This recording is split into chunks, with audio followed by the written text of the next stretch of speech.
ఈ మధ్య audio function అనే పదాన్ని ఎత్తేసి ప్రీ రిలీజ్ ఫంక్షన్తో హిట్స్ కొట్టేయడం మెగా ఫ్యామిలీకి ఆనవాయితీగా మారింది. అందుకే ధృవ రూట్లోనే మెగాస్టార్ రీఎంట్రీ మూవీ అయిన ఖైదీ నెంబర్ 150కి కూడా ప్రీ రిలీజ్ ఫంక్షన్ని చాలా గ్రాండ్గా ప్లాన్ చేశారు cinema unit and mega producer Ram Charan Tej.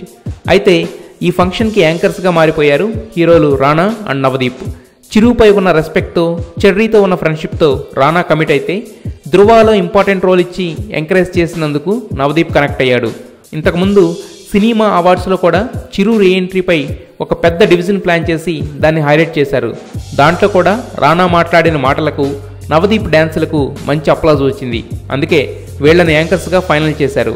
ఇక ఆల్బంలో నుండి ఇప్పటి వరకు రిలీజ్ చేసిన 2 పాటలకు గ్రాండ్ అప్లాజ్ రావడంతో మిగిలిన పాటలను కూడా వీలైనంత త్వరగా రిలీజ్ చేసి ప్రీ రిలీజ్ ఫంక్షన్తో సినిమా ప్రమోషన్స్ని పీక్స్కి తీసుకెళ్లాలనే మెగా ప్లాన్తో మూవ్ అవుతున్నారు యూనిట్. ఈ ఆల్బంలో 3వ పాటను ఈ బుధవారం సాయంత్రం రిలీజ్ చేస్తున్నారు.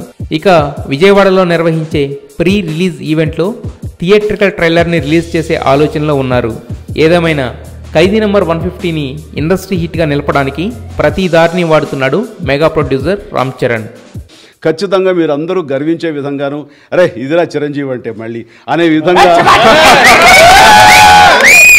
150వ సినిమా ఉంటుందని, అందులో మళ్ళీ ఒళ్ళు ఏమాత్రం దాచుకోకుండా అదే కష్టంతో, అదే కష్టాన్ని నమ్ముకుని నాకు తెలిసినంతలో ద బెస్ట్ పెర్ఫార్మెన్స్ అన్ని రకాల ఇంగ్రీడియంట్స్ తోటి అన్ని చక్కగా ఈక్వల్గా క్యాటర్ చేసి అందరిని అలరించే దిశగా ఈ సినిమా రూపుదిద్దుకుంటుంది.